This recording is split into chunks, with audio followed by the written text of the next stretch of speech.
I'm Perry and I live on a narrowboat. I car camp, have an allotment that I'm not very good at. I'm a creative soul and this is my life in a teacup.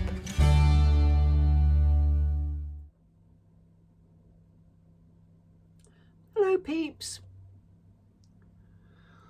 Well, it's been a while. Well, I'm saying a while because I normally try and upload about every week or to 10 days. I don't know how long it's been, to be honest, but I've been really busy and I've got some exciting news, so I just thought I'd sort of, hop on here and tell you. First of all, look at the weather. Though it's brightening up, but you can see, look, there's raindrops on the window. It's been raining and it's July the 3rd. Anyway, it's good old Blighty. So, for the last few months, probably about 6 months now, I would say, I've been training to be a wedding and funeral celebrant. Now, in this country, I don't know about the rest of the world, but in the UK, to be a wedding and funeral celebrant or to officiate at naming days, hand fasting, that sort of thing, you don't have to have any qualifications. It's a body that's unregulated. So anyone can do what I'm about to do, and I didn't need to study for it, and I don't need to have a certificate, but I just felt if I had something, a certificate that said I'd gone through this process, I'd passed some exams, I felt it would give me more kudos, even though I'd been in the wedding industry for years, as you know. I think I mentioned in one of my last vlogs that I used to be a wedding venue decorator, a wedding stylist, so yeah, it's an industry I know quite well. So I've been doing that. Some of it's been really hard. But today, literally this afternoon, about half an hour ago, I finished my very last unit. Yay! And sent it off. Now, with this one, I had to do a couple of videos. One holding a ceremony for a funeral, one holding a ceremony for a wedding ceremony. I've had to do other videos where you have to have someone that you talk to, like an interview or a planning interview for. One was for a wedding and one was for a funeral, and a friend of mine, Shelley, helped me on those. Hi Shelley. And to make it a bit more realistic, we used actual scenarios. It wasn't a story. We talked about her marriage and someone that had died that was very close to her, so that worked really well. And this is my 8th unit that's gone in. I've already done 7, and out of those 7 I had 5 distinctions and 2 merits. When I was at school, all those years ago, I never passed an exam in my life. I was terrible. I mean, how I weathered through life, I don't know. But I remember my exams. We used to have, I left school at 14 and I was at work about a few days after my 15th birthday. My birthday falls in August, and next month, woohoo! And I was 15 in the August and I started work a few days after. Like I say, this is going back to the 70s, so life was very different then. But I remember doing what I would call end of term exams, and I remember doing things. I remember one geography exam I had. I would write, don't know, don't care, don't know, then an answer, and that was how I dealt with my exams. I got chucked out of exam classes loads of times, but it didn't do me any harm. I didn't want to be a doctor or a nurse or a policeman or a surgeon or anything, a lawyer, anything like that. I didn't have any great ambitions when I was younger, but that came into being when I got older. And I've had a fabulous work life and I've enjoyed it. And most of my working life, I've been self-employed. So yeah, so I was a very naughty girl and I did no exams. I remember asking my mum once, did I pass my 11 plus? Because I couldn't remember. And she said, I'll never forget, she went, I'm afraid not. Because but there you go, that's that. So I was quite pleased with these distinctions I was getting, because the last time I sat an exam was at school. So the final details all went off today, and by the end of July, I'll get my assessments and my certificate. Now the certificate is only City and Guilds, and I just hope it says with distinction, because that would be brilliant. And as I said, I don't need it, I don't have to have it in this country, but I felt if I had a certificate saying that I'd studied for this job, then it gives me a little bit more kudos. Now, like I said, in this country we don't need it. There's no governing bodies anybody can do it, and you can get married anywhere as well. Though if you're getting married and you're having a wedding celebrant, then you do have to go to your local registry office and legally get married, because as a celebrant I am not legally allowed to marry you. I don't have that legality. You have to be a registrar to be able to marry somebody. But normally what they do, the couple will say go the week before, just them and a couple of witnesses. You don't even have to get dressed up, to be honest. Go and get the official paperwork. I mean, they go through they go through the process and say I do and all of that, and then I hold the ceremony for their wedding, which will be, walking down the aisle, fabulous wedding breakfast, wedding reception, band in the evening, dancing, and exactly like a proper wedding. I even say, I now pronounce you, husband and husband, wife and wife, whatever you are, husband and wife, and yeah, I'm sort of quite excited by it. I've got my first wedding on the 31st of August. Now, this couple, they're lovely. They knew my circumstances. They knew I'd not done it before. They knew that I was taking these exams, and we met and they were really happy with me. And so I'm quite looking forward to that. And they know it's going to be my first one. I'm a little bit apprehensive, but I'll be fine. Oh, I've got to be fine. It's somebody's wedding. I do know someone in the funeral industry. I'm considering it. I don't know. I mean, I've been to a couple of funerals in the last year or so, as you know, and I did watch the funeral celebrant just to see, how they conducted themselves.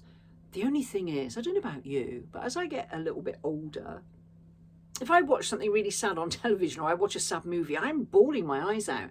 And, I sort of think to myself, what if somebody in some of the mourners started really heavily crying, which you can understand, and they were really upset, or especially if it was a child or something.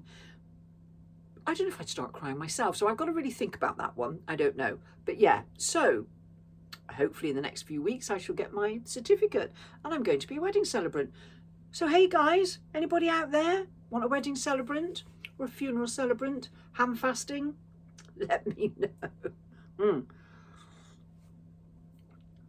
The other bit of news is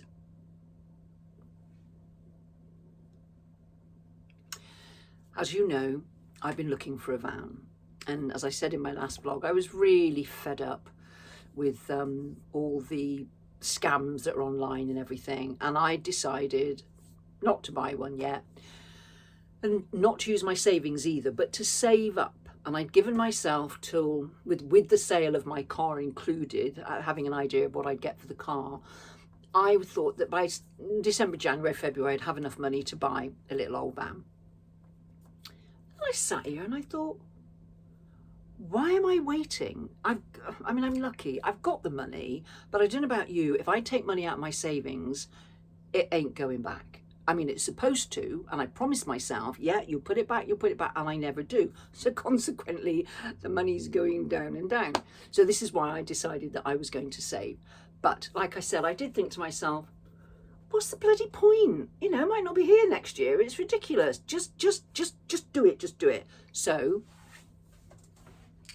on Tuesday, no, I tell a lie. On Monday, bish bash bosh, saw a van in a dealership, fabulous, 3 months warranty, 121,000 miles on the clock, new cam belt at 100,000 miles, on the money, silver Ford Transit, 2013.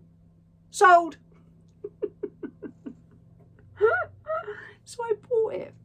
So, hold on a sec. I'm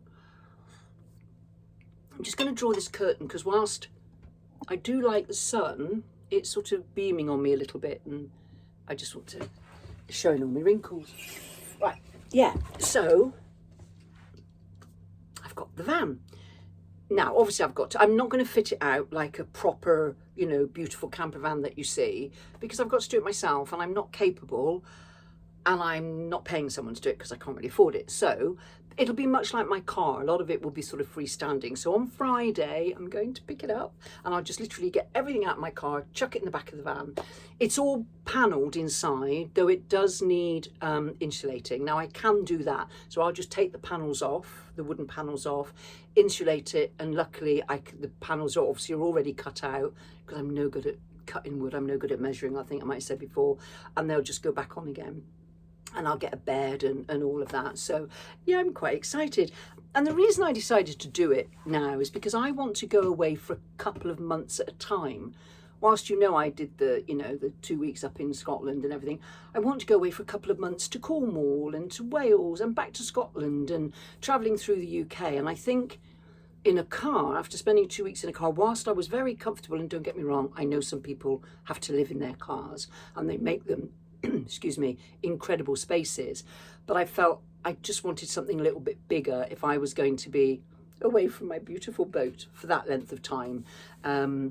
So yeah, why not, I think myself. So I've done that. And the other thing was I went up onto the allotment. Not much happening there, as you know, but I'll put I took a little video, so I'll attach it to this.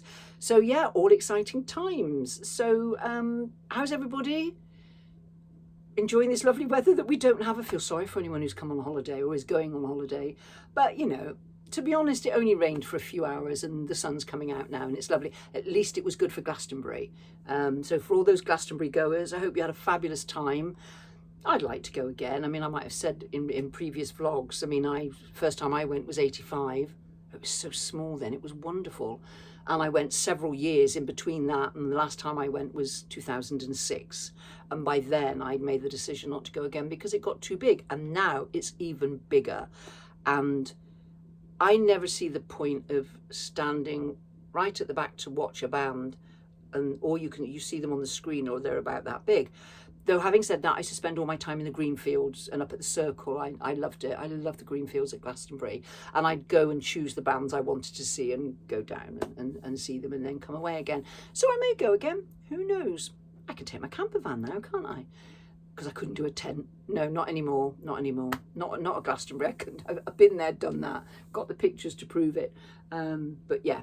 So if those that went, I hope you all had a good time. Hope everyone's all right. And, one thing I want to say, just going back to what I was saying just now, it might help me if you guys comment every now and again and say, Perry, did you put the money back this month for your van? Because that's what I've got to do now. Now that I've spent the money that I was saving, I've got to put it back. And I can do it because I was saving so much every month. So that's so much every month that I was saving.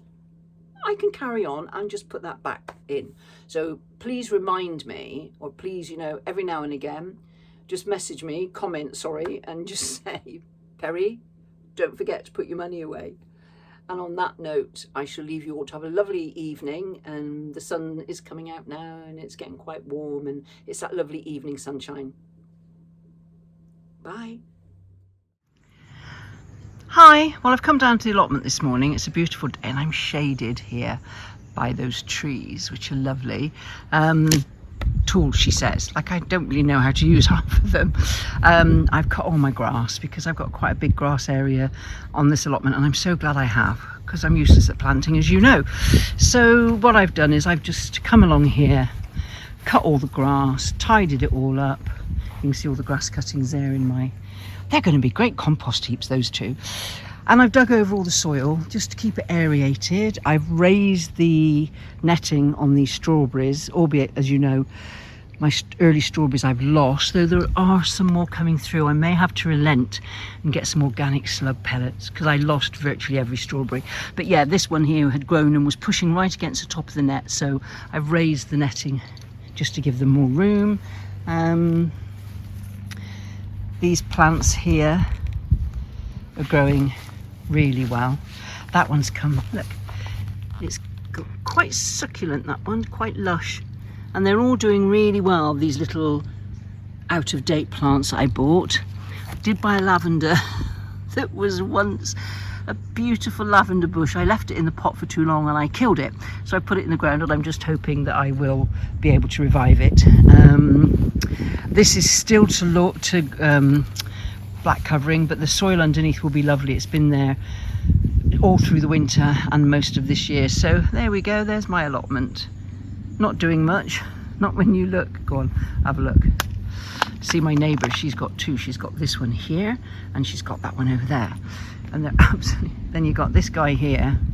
Well, actually, when I look at that, and then I look at mine. I'm not doing too bad. I haven't got time to stop for a cup of tea today. It's a beautiful day. I've got stuff to do on the boat, stuff to do at home,